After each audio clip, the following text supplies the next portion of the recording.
Welcome back, guys, to Fear Begins, a step towards the horror. In today's episode, I'm sharing 7 true disturbing stories about camping in Appalachia. These stories will leave you questioning what's waiting in those mountains. But before we begin, please consider subscribing and don't forget to like and share it with your friends. Let me know where you're watching from. Thank you all. Now, let's start. I was 17 when it happened. It was one of those weird stretches at the end of summer where everything feels like it's both winding down and speeding up. So when Justin brought up the idea of a real backcountry camping trip, it hit just right. We'd all been camping before. Sure, but only the regular kind, drive-up sites. Bathrooms with graffiti and suspiciously wet floors, picnic tables, laminated maps nailed to trees. But Justin's uncle was into hunting, and apparently he used to go way off trail in the Appalachian. Backcountry said there were places out there where you could set up camp and not see another human being for days. No cell service, no markers, nothing. Justin pitched it like we'd be proving something. Like we'd stop being kids playing at camping and actually do it for real. There were 4 of us, me, Justin, his cousin Derek, and Owen, who lived a few doors down from me. We weren't all best friends, but we'd known each other long enough to trust each other out in the woods. We split up the gear, 2 tents, canned food, granola bars, flashlights, and some sketchy plastic headlamps Justin bought online. He swore they worked. We set out early on a Thursday, parked near a state-maintained trailhead, and started hiking in. The first few hours were easy. We followed a marked trail, cracked jokes, tried not to look like amateurs when we passed real hikers, but by mid-afternoon, Justin stopped and pointed into the woods. "It's that way," he said, sounding absolutely sure. There was no trail, just trees, endless trees. I remember hesitating. Just for a second, the trail was still behind us. It felt safe, but Justin marched ahead. Derek followed, and Owen gave me this look like, "I guess we're doing this," so I went too. The forest felt different the second we left the path. Closer, noises, sharper. We heard a little bird call now and then, the crack of a branch, but nothing like the noisy piece of a park. We walked maybe another hour, maybe more. Hard to tell time without landmarks. Eventually, we found a clearing flat enough to pitch the tents. Justin looked smug about it, like he just struck gold. We made camp, built a fire, cooked hot dogs on sticks. They tasted like ash, but there was a weird satisfaction in it. The evening passed like you'd expect. Dumb jokes, exaggerated stories, trying to gross each other out. At one point, I thought, this is exactly what I wanted. No parents, no distractions, just us in the woods. But the second night, it changed everything. Derek and Owen turned in early. Justin and I stayed up by the fire. It had burned down to glowing embers, and we were mostly just poking at them, watching sparks drift up. Then, out of nowhere, Justin leaned in close and whispered, "I found something earlier." I thought he was messing with me. He loved pulling the "I heard something weird" routine, but his face wasn't smirking. He looked serious. He said he'd been gathering wood when he noticed something in the hillside. A narrow cave entrance mostly hidden by rhododendron. He hadn't gone in, just remembered where it was. I asked if he was joking. He shook his head. "You got to see it," he said. Part of me wanted to say no. It was late. I was tired and caves are objectively creepy, but Justin had that buried treasure energy. So I grabbed my flashlight and followed him. We moved quietly, careful not to wake the others, stepping around dry branches, ducking under low limbs. The deeper we went, the more the woods felt like they were closing in. No moonlight, just flashlight beams bouncing between trees. After about 10 minutes, we hit a slope. Justin pulled aside a wall of leaves like a curtain. There was a crack in the hillside, narrow and dark. He grinned. "See," and slipped inside. I followed. The air hit me like opening a fridge that hadn't worked in a week. Cold, stale, wrong. My flashlight jittered across dirt and stone, catching old snack wrappers, crushed cans, broken plastic forks. Someone had definitely been in there. The smell grew worse as we went, not overpowering, just sharp enough to curl at the edges of my senses, like sour meat, mold, and something chemical. Then I saw in the corner behind a rock was a big black trash bag. Not ripped, just bulging. Next to it, a pile of filthy blankets flattened like they'd been slept on. Scattered around were fast food bags, some still with food inside, mold eating through the buns. Justin knelt, poked a wrapper. "This is recent," he whispered. Then he saw something else half buried under trash. A photo album, thick, black, leather-bound. He picked it up, opened it, and dropped it like it burned.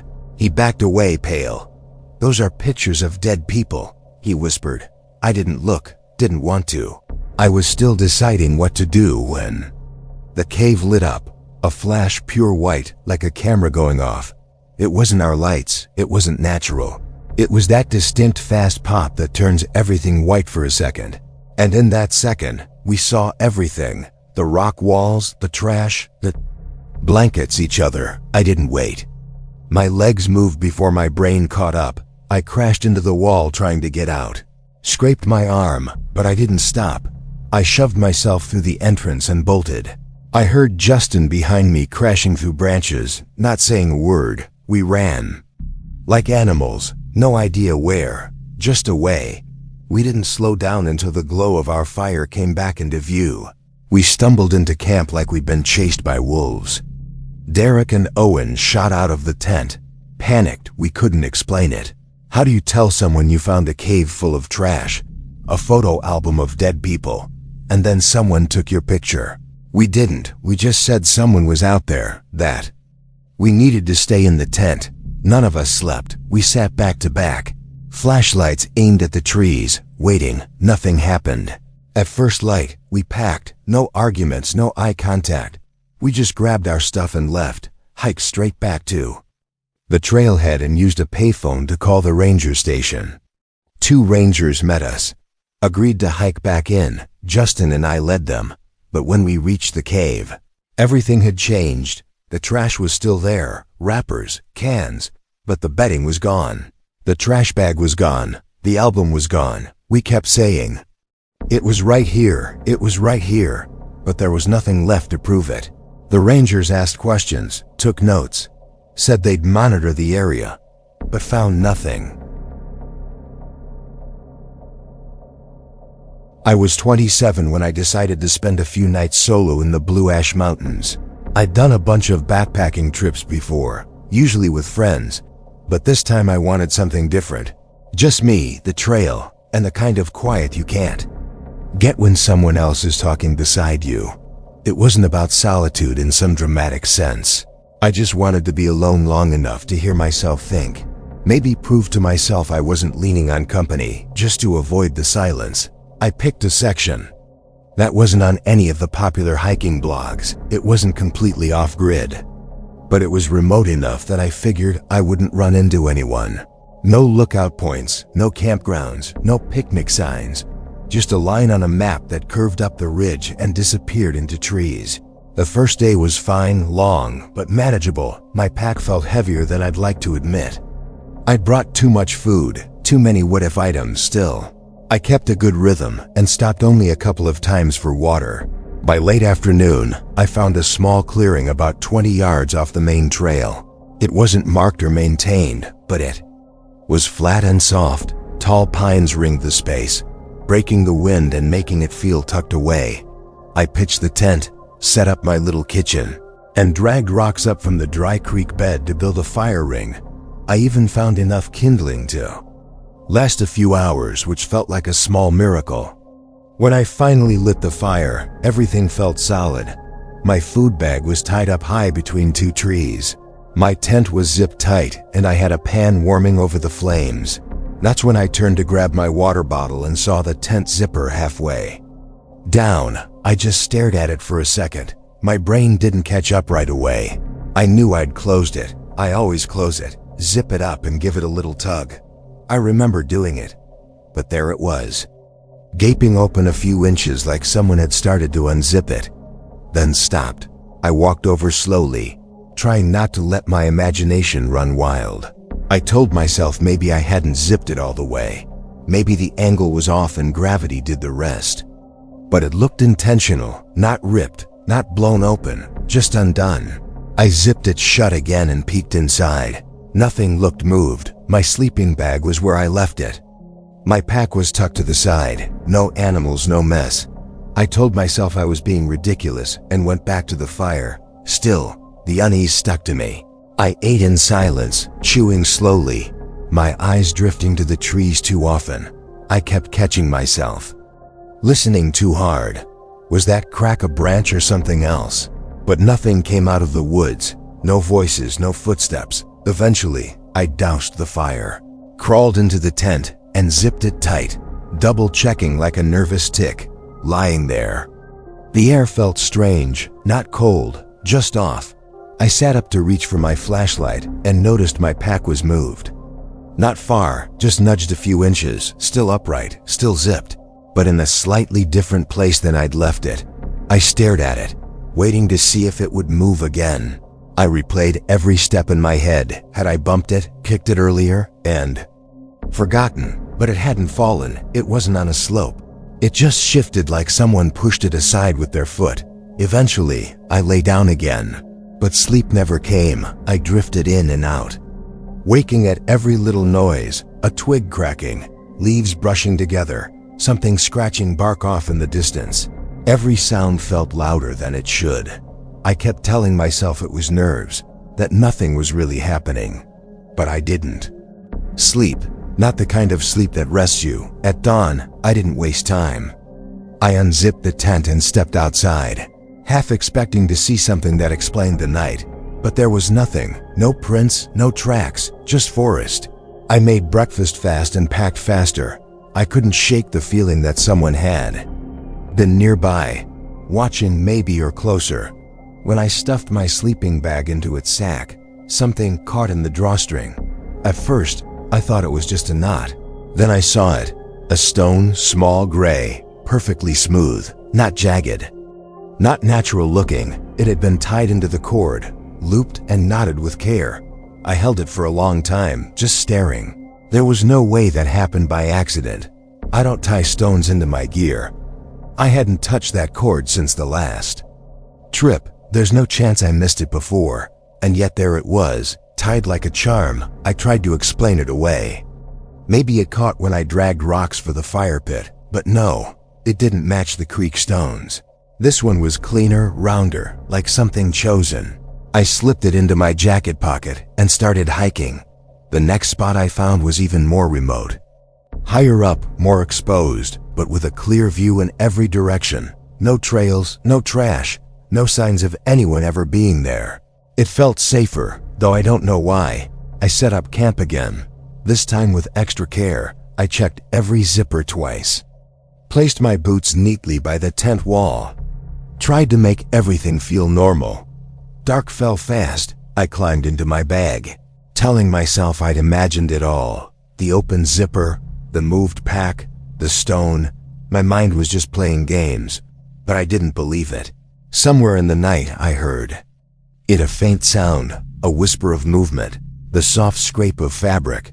Then the zipper started to move. Not fast, not like a raccoon. It was slow, deliberate. I lay perfectly still, eyes open, breath held, heart hammering. I heard the sliding sound zip inch by inch. I shot upright and grabbed the flap. My fingers hit something thin and tight. A cord tied to the zipper pull stretched outward through the gap leading into the dark. I didn't think. I yanked my knife from my belt and slashed the cord, zipped the tent shut in one panic jerk. Then I started throwing everything into my pack. I didn't roll the tent, just ripped the stakes out, bundled the mess, and shoved it into the bag. My hand shook so badly I dropped things. The stove, the flashlight, almost left them behind. I shoved my feet into my boots without tying them and bolted. The beam from my headlamp bounced wildly as I ran. Every tree cast twisted. Shadows. I kept imagining someone just a few steps behind me, reaching. I didn't stop until I was out of the trees. Standing in the gravel lot by my car, the sight of it felt unreal. Like it shouldn't still be there. I threw everything inside, slammed the doors, and locked them. Then, I started the engine with both hands trembling. The drive down the mountain was a blur. I never looked back. It's been over a year since that trip. I've told a few people the story, but I always leave parts out. Most just laugh nervously and say it was a prank or a bear. My cousin Eli and I had been talking about doing a camping trip for years. Every time we tried to plan something, life got in the way. One of us would get slammed with school or work and the idea would drift off again. But that August, both our schedules finally opened up. No more excuses. 3 nights in the Appalachian, no cell service, no people. Just a couple of guys getting lost in the woods on purpose. We picked a spot along the Kentucky-Virginia border, not on any marked trail, not in any official campground. Eli found it through an old thread on a backpacking forum some guy had posted about a fire tower way out in the woods. Said it didn't show up on modern maps anymore. No coordinates. Just a grainy picture and a vague description, supposedly abandoned in the 70s and never maintained. No one followed up in the thread, which somehow made it feel even more real. We figured it was probably junk by now, but it still sounded cool. Remote, a little creepy, totally off the grid. Exactly what we wanted. We parked the car on a barely there service road, tossed our packs on, and hiked about 6 miles in before setting up camp the first night. The trail, if you could even call it that, was basically non-existent, just tangled underbrush, faint animal paths and old logging cuts, no markers, no signs, nothing that said this way. But that was part of the appeal. Eli was loving it. I was trying to even when I twisted my ankle on a hidden route less than an hour in. It wasn't serious, but it slowed me down and gave Eli something to tease me about for the rest of the day. We made camp in a small hollow rimmed by pine trees and old oaks. There was a fire pit, just a circle of blackened stones, probably left behind by hunters. We cooked dinner on a portable burner and passed around a flask of bourbon Eli had somehow packed instead of extra socks. Coyotes started howling sometime after midnight, just long enough after we zipped into our sleeping bags to be unsettling. Eli leaned over and whispered something about skinwalkers. I told him to shut up and pulled the bag over my head. The next morning, we packed up early and hiked southeast. Still trying to find that fire tower. No trail again, just guesswork and a folded topographic map that looked like it had been printed in the 80s. Around midday, we ran into the first strange thing. A rusted-out truck cab half buried in the forest. Floor, no wheels, no axles, just the cab and a bent hood sunken deep into the dirt like it had been there for 50 years. No road in sight, nothing nearby that explained how it ended up there. We poked around a little. The inside was gutted, glass shards, a rusted steering wheel covered in fuzzy mildew, a thick metal chain coiled on the floor. The smell was damp and earthy old oil mixed with moss. I peeked through the broken window and immediately felt a strange, uneasy pressure in my chest.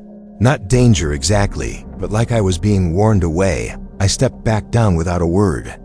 Eli glanced at me, but didn't push. We moved on later that afternoon. We came across a collapsed wooden shack in a clearing, barely standing. 4 rotting walls and a caved-in roof. Too small for a home, maybe a shed, maybe a hunting blind. Eli stood in the doorway, staring in without stepping inside. "I don't like this," he said. "What do you mean?" I asked. He didn't turn. "Just not here." We didn't stay to find out why. We hiked another half-mile east and camped near a shallow stream. Filtered water kept the fire going longer that night. Even after we stopped talking, I woke up around 3 o'clock in the morning to a sound. Not wind, not rain, something slower, deliberate. At first, I thought it was a branch shifting. Then it came again, soft, steady, rhythmic footsteps, careful ones. I lay still, listening. It didn't sound like an animal skitter. This. "Haste," I whispered Eli's name. He stirred, confused, and just like that, the sound stopped. "You hear that?" I asked. He blinked. "Hear what?" Someone was walking right outside the tent. He just looked at me, listening, but there was nothing. We didn't talk about it in the morning. We just packed up and headed toward a bluff marked on the old Ranger map. The climb was steep and we were tired.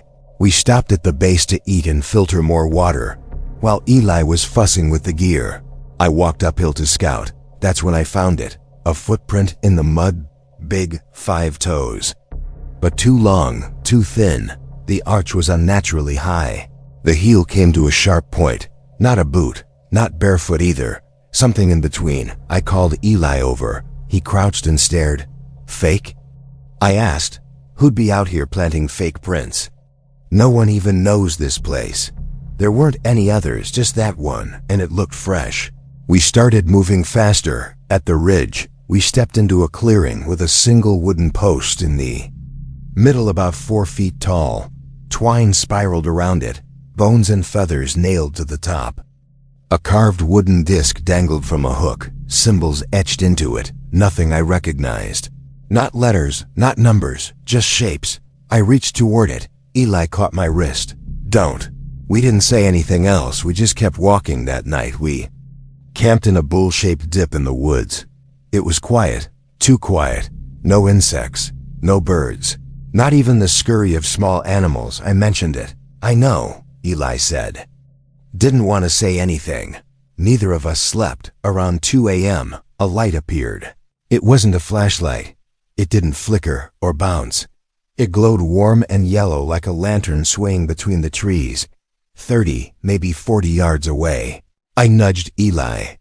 He saw it too. We froze. Then it blinked out. No footsteps. No sound, just gone. We didn't speak, didn't even try to sleep.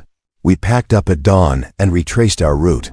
Every part of me felt tight, like my muscles were holding their breath. By mid-morning, we passed the slope again, the one with the footprint, and we saw something new. A rabbit hanging upside down from a branch, twine around its ankles, its body stiff, posed, eyes open, staring, its mouth pulled open far too wide, as if the jaw had been forced until it cracked. There was no blood, just that awful wide mouth. We didn't speak, we just moved fast, no breaks, avoided the places we had passed before. Around noon, we came across the truck cab again. But it wasn't the same. The vines were pulled off. The door hung open. Muddy footprints led in and out, human this time. Inside, someone had made a nest. Feathers, fur, shredded fabric, and in the corner, meat, wet, dark, rotting. The smell hit me like a punch, mold, blood, and something sweet. Foul. Eli turned away and vomited into the grass. We didn't stop again after that. By late afternoon, we reached the gravel road. The car was still there, still locked, but the back hatch was open. I know we closed it, I'm sure of it. I slammed it shut, climbed in, and didn't say a word until we were 15 miles out of the woods. That night, I lay awake, staring at the ceiling. I couldn't stop thinking about it. The footprint, the rabbit, the lantern, the post, the smell in that truck. I kept telling myself it was explainable. Maybe someone was living out there. A survivalist or some twisted artist who liked creeping people out. 2 weeks later, Eli sent me a screenshot from Reddit. Someone had posted a photo of a charm nailed to a wooden post. Twine, feathers, bones, same carved symbols, same setup. A guy in the comments said it was an old Appalachian boundary marker. Not for keeping people out, for keeping something in. I don't know what we saw. I don't know what walked around our tent or carried that lantern or strung up that rabbit, but I know this: we were lucky. If we'd stayed one more night, we wouldn't have come back. Last summer, I went on a backcountry camping trip with 2 close friends, Ryan and Tyler. We'd been planning it for months, 4 nights offered, deep in the Blue Hollow Range. I'd done plenty of hiking before, but never this far out. On the drive-in, I cracked a joke about how those mountains had a reputation for swallowing people whole. You know, just to set the mood. Nobody laughed. We'd all heard the stories. That first day felt like a dream.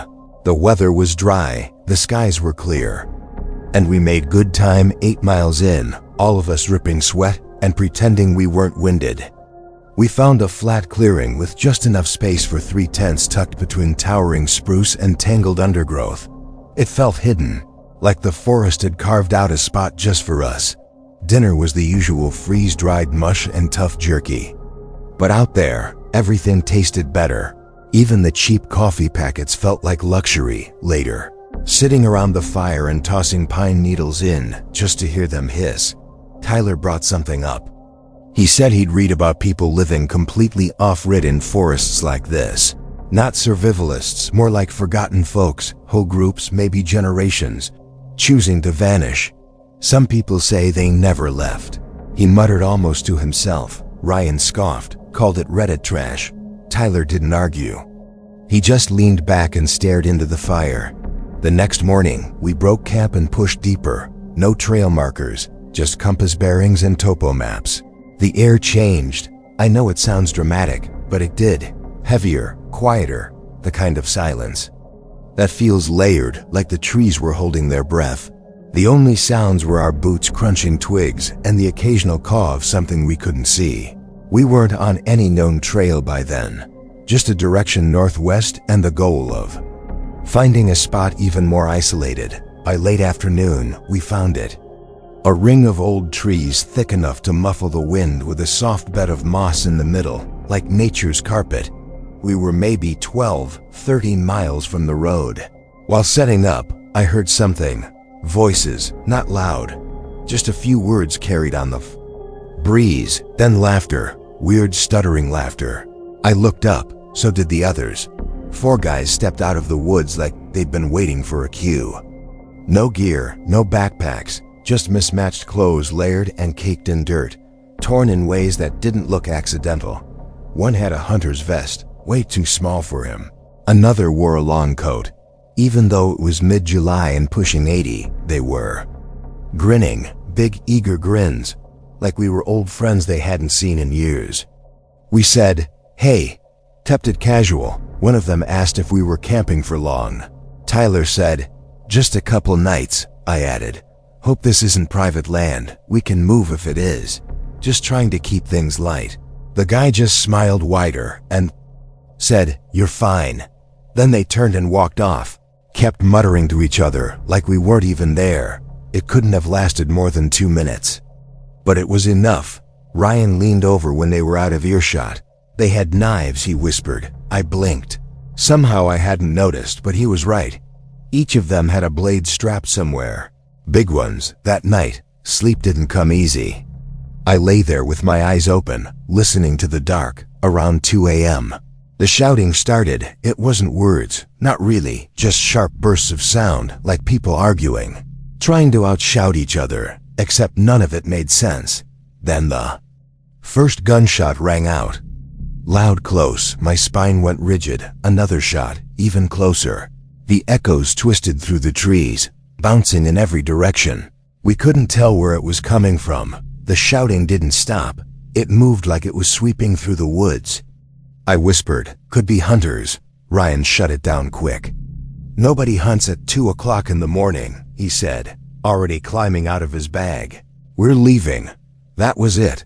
No argument. We scrambled, moving fast, but quiet, like we were afraid of waking something up. We grabbed just what we needed. Flashlights. A little food. Whatever was already packed. No tents, no cleanup, just gone. We pushed west uphill. Not talking. Branches snagged at our sleeves. Roots slid under our boots, and none of us dared use a light. It was just the faint moon and our own panic driving us forward. An hour later, maybe, we hit a ridge. We crouched behind a fallen log, listening. The shouting was still out there, but further now, fainter. Every so often, another shot cracked. Through the dark, followed by silence that made your ears ring. We didn't speak, just waited. By dawn, none of us had slept.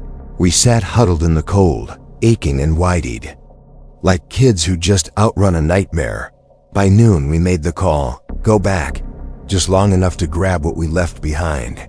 We figured if they were still out there, they'd moved on. The moment we stepped into camp, we knew we'd made a mistake. The tents were sliced open. Inside, spilled across the dirt, Food bags shredded and dumped out, pots and stoves kicked over, cracked. But what froze me were the bullet holes. Clean, round, precise, lining the walls of our tents. Low and tight, like someone had aimed carefully. Not to kill, but to scare. Nothing was missing. Not even the flashlights. It wasn't about taking. It was a message. We didn't say a word.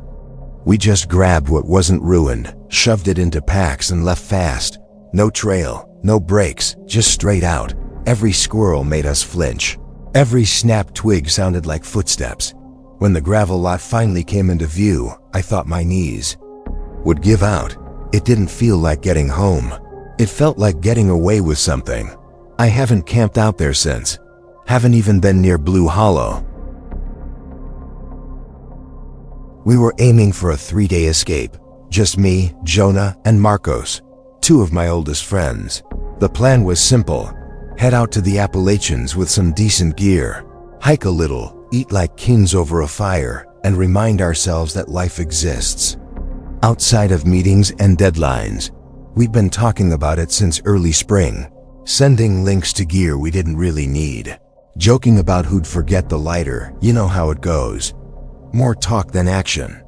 But somehow this time it actually happened. The drive felt like the start of something. We left early on a Thursday, packed into Jonah's ancient Subaru. It smelled vaguely like coffee grounds and wet socks. The roads got narrower as we climbed. Winding back roads where the trees arched overhead like they were closing in. Cell signal vanished past the last gas station. Marcos joked that it was too late to turn back. None of us laughed. We parked where the gravel ended and hiked in, maybe an hour, maybe less. The trail was well marked at first. And we weren't looking for anything remote, just quiet. We found a clearing 15 minutes off the main path. Wide enough for 2 tents with a fire pit already half built. There was an odd ring of trees around it. A semicircle as if something had pushed them outward decades ago, and they never grew back the right way. I remember standing in the middle, turning in a slow circle, and saying it looked like the place was waiting for us. Marcos threw a pine cone at me and told me to stop being weird. We set up camp, staked the tents, gathered some wood, and got the fire going without much trouble. It felt like we'd done something right. That first night was perfect. We cooked over the fire just hot dogs and foil-wrapped veggies, but it tasted incredible. The air was crisp, not cold. Jonah passed around his ridiculous camping whiskey flask, and we all tried not to complain about our backs hurting. The woods were calm, crickets, distant owls. The occasional rustle in the underbrush that was probably just a raccoon. Around midnight, we crashed. Jonah snored. Marcos mumbled in his sleep. I drifted off staring at the zipper on my tent door, which I'd left open to let the air in. I woke up to nothing. No sound, no wind, no whisper of fire, just a wall of silence. I unzipped my bag and crawled out slowly. The fire was still glowing, coals shifting softly. Everything looked untouched until I turned around. My tent was zipped shut, not flapping, not halfway, fully closed from the outside. That froze me. I hadn't zipped it. I was sure. I stood there, barefoot in the dirt, waiting for some other explanation. A gust of wind, a prank. But there wasn't even a breeze. I crouched, unzipped it, checked inside. Nothing, just my stuff, untouched. I climbed back in and pulled the zipper halfway up. I didn't want to be closed in after that. I didn't sleep much. The next morning, I mentioned it casually over breakfast. Instant coffee and trail bars. Jonah shrugged. Marcos looked at me a second too long, like he hadn't slept well either. We set out for a loop trail. Jonah had mapped on his phone before we lost service 5 miles. Not much elevation change. At the first fork, the map showed we should go left. So we did. 20 minutes later, we ended up by a stream none of us remembered. The terrain didn't match the map. We laughed it off, figured we missed a turn, and doubled back. But the fork was gone where it should have been. The trail just continued. No split, no sign another path had ever been there, like it healed over while we were gone. That was when it really sank in. We tried to laugh, talked about trail erosion, old paths overgrown. Marco said maybe we were reading the map wrong. We kept walking, but the forest had this way of looking the same in every direction. The sameness started to feel intentional. By late afternoon, we were tired and irritable. When we made it back to the clearing, I felt it instantly. The trees were closer. The semicircle had shrunk, just a little, but enough. There was a pine tree split down the middle, shaped like a Y. I didn't remember it being there. It stood just beyond my tent, tilted slightly like it was watching. I pointed it out. Marco said I probably just hadn't noticed it before. Jonah stayed quiet. We made a fire anyway. No one ate much. When I went to my tent that night, I stopped. The split pine was closer, less than 10 feet, like it had crept forward. I stared at it too long, waiting for it to move. That night was worse. I couldn't settle. I kept hearing tiny sounds like shifting pressure. Around 3 o'clock in the morning, the fabric pressed inward. Just once. A slow, deliberate lean. No footsteps, no breathing, just weight. Then it was gone. I didn't move. I just kept my eyes open and waited for light. By morning, we were all on edge. No one admitted it, but nobody was okay. We ate in silence, packed slowly, avoided looking at the trees. We agreed without saying it that we'd leave early, but getting out wasn't simple. We followed the same red blazes we'd used coming in. At first, it felt right. Then one marker pointed left and the next pointed right. We stood there staring, trying to guess which was older. Jonah picked left. We followed it for over an hour and ended up back at the clearing. It looked the same, but not. Our tents were gone, not collapsed, not torn, gone. The fire pit was still there, but cold, like it hadn't been touched in days. No one spoke. Finally, Marco said he thought he'd seen the split pine on the trail earlier. I didn't ask if he meant it had moved or if we had. I didn't want to know. I said I was done. Picked a direction downhill and started walking off trail. No markers, just forest. The others followed. We didn't talk. We pushed through brambles and low branches that felt too low. At one point, I swear I heard a whisper, but no one was near me. Eventually, the slope dropped us onto gravel. A cracked, forgotten road, but real. We stood there a long moment. Then we walked. No celebration, no relief, just silence and sore legs. The trees thinned. The hills opened. The air stopped pressing in. We didn't talk on the drive back. Jonah turned on the radio. Marco stared out the window, making sure the trees weren't following. I've never gone back. I'm 27 years old. The last time I went camping in the Appalachian was the night I realized there are things in the woods I'm not meant to understand, and I've never gone back. The plan was simple. A weekend escape, just a couple nights off the grid, out where the air actually smells like trees and you can hear your own thoughts. It started with 5 of us in a group chat. We threw out dates, shared gear checklists, and talked like we were seasoned wilderness types. But as the trip got closer, people started bailing. First, it was Jackson. His girlfriend had a last-minute work emergency. Then Lex said she couldn't get the time off, and Gabe never even replied to the last few texts. In the end, it was just me and Nate. We could have canceled, but we'd both already taken the time off work. And honestly, the idea of a quieter trip had its own appeal. No crowd, no planning drama, just 2 tents, 1 fire, and miles of woods. We told ourselves it'd be better this way, more relaxing.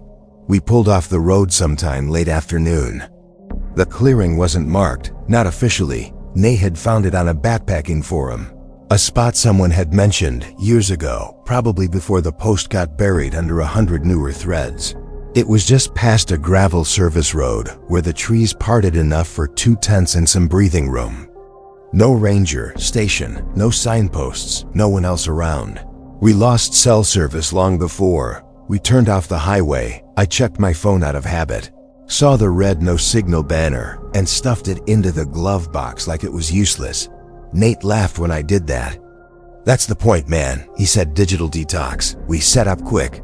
I picked the flattest patch of ground near the fire ring and staked my tent. Nate took the opposite side. We weren't more than 15 feet apart, close enough to talk without shouting. We didn't say much though.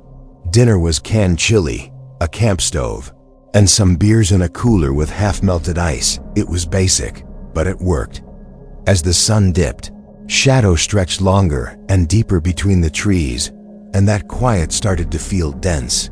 Thick, not peaceful exactly, just dense. Like sound didn't carry quite right.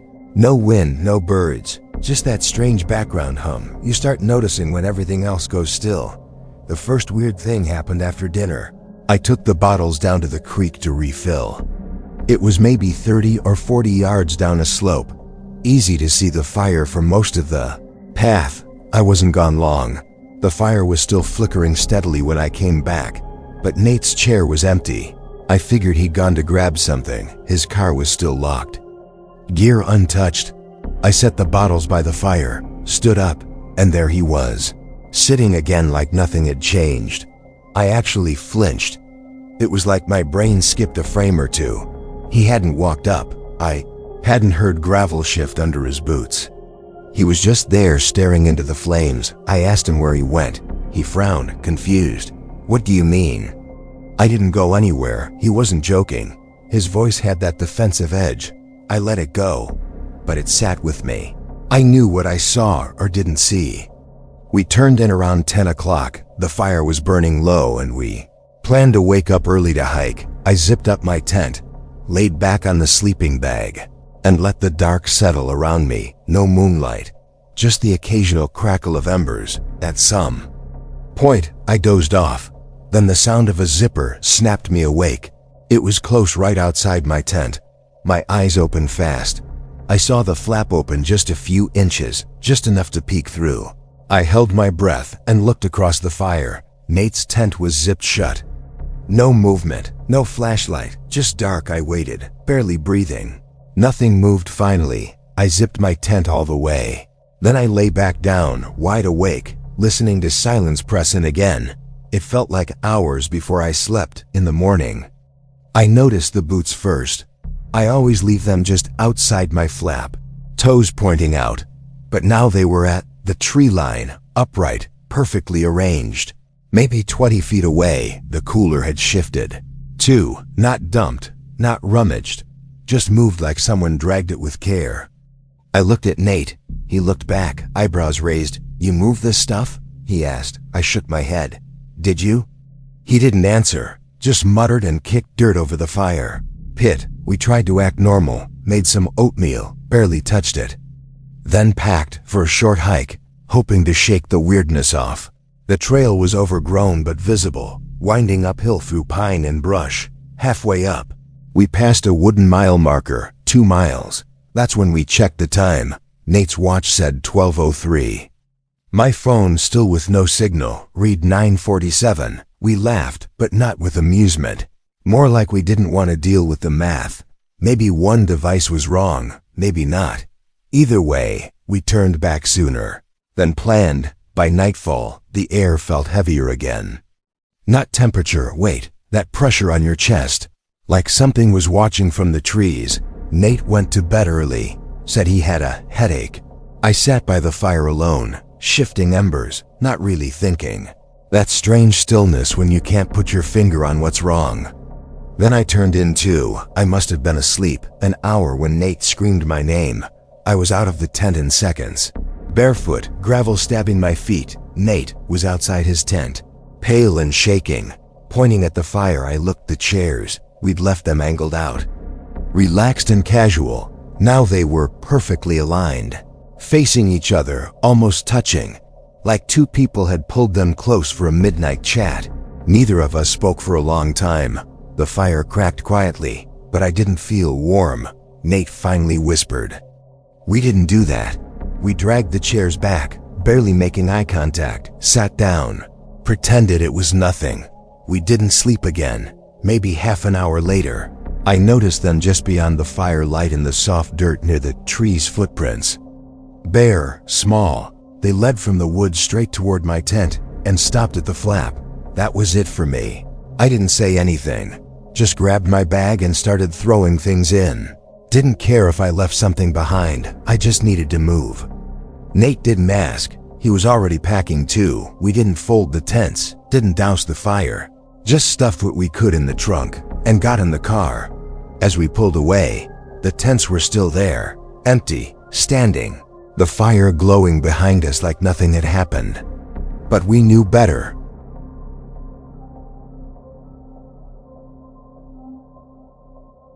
I was 31 when I decided to hike that loop alone. It wasn't some life-changing spiritual journey, nothing like that.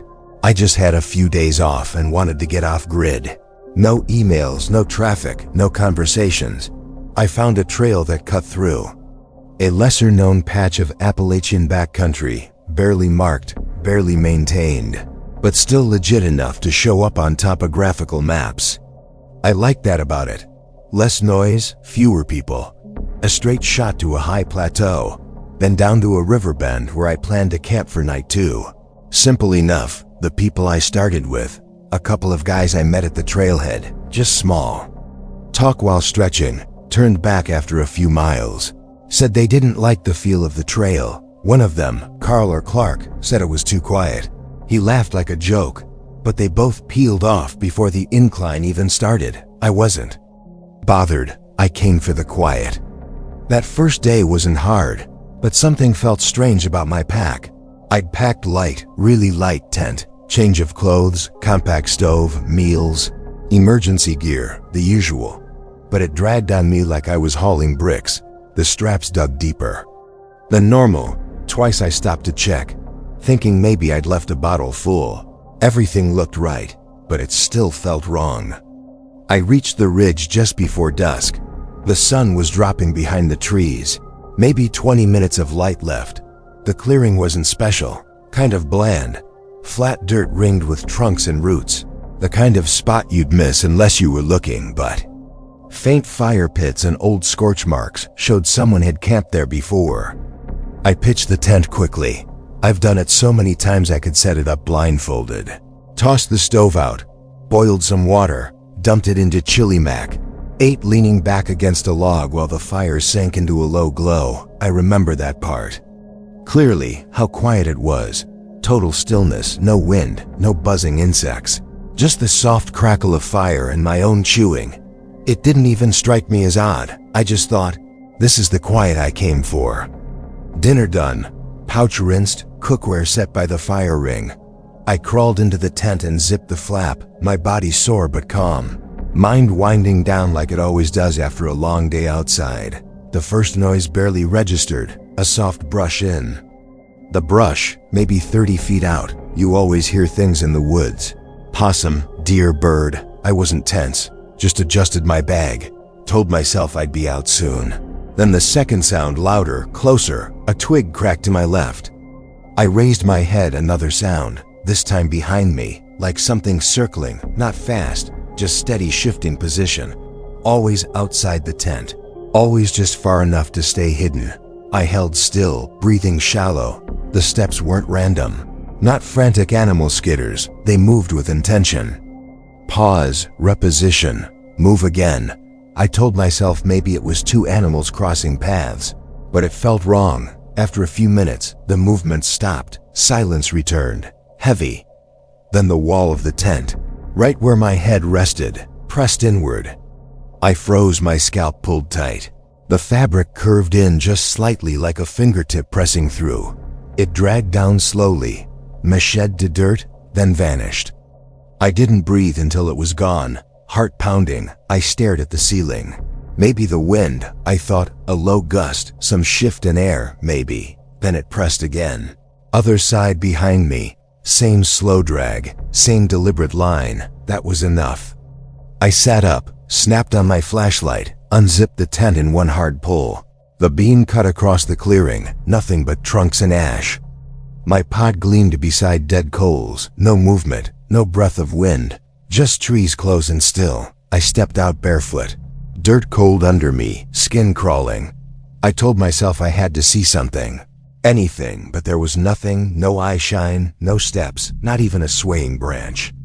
I swept the beam back and forth again and again, heart thudding, palms slick on the handle. Stayed out longer than I needed to. Finally forced myself back in. I didn't lie down. Sat upright, light on my lap, backpack pressed to my hip. Minutes passed, maybe an hour. My eyes drooped, not from calm, but adrenaline fatigue.